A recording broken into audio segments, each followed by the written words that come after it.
We're a welfare organisation, and so in that sense we welcome any move that improves the welfare of animals. But having said that, I do actually agree with the first speaker that there are lots of other issues that cause welfare concerns for dugongs and turtles, including boat strikes, rubbish in the sea, flow off from agricultural land, etc. And we would like to see a more holistic approach where everything is looked at, not just one group of people blamed for something. I mean, bycatch from fishing is a huge thing. All right.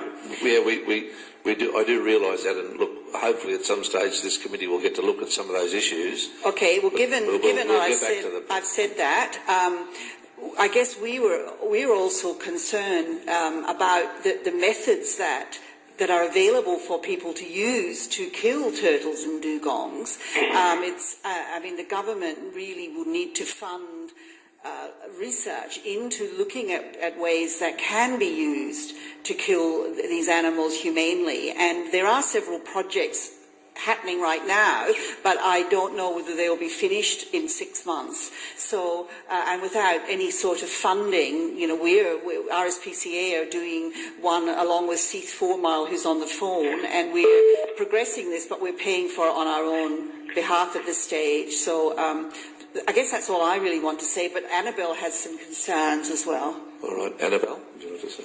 Annabelle Buchanan, Chief Inspector Prosecutions for RSPCA.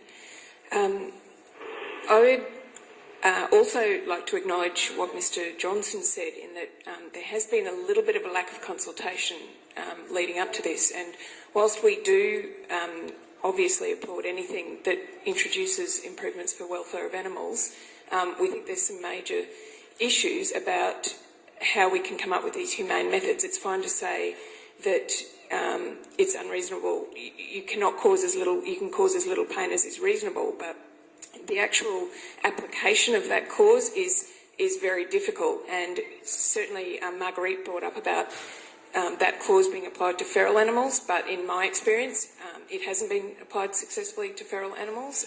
There's a common practice goes on with hunting of pigs using dogs, so there's lots of things that go on with feral animals that I don't think are acceptable in the minds of a reasonable person, but you're leaving it up to the enforcement agency with limited resources to go and test it in courts to find out, well, what is reasonable in the minds of these people. So I'd raise a little issue about that, but also what Mr Jones referred to, which was enforcement, and enforcement is going to be a problem. It's not just there are current practices that take place that aren't necessarily enforced. I would point at some of the things that go on with domestic animals that don't get enforced, as well as possibly the sale of dugong and turtle meat. So there are other issues. So I don't necessarily see that in 6 months we're going to work out how this legislation can be enforced. All right, thank you very much. And look, as the committee has looked into this issue, we have realised that it is a very complex issue. We do understand that it is just not simplistic. So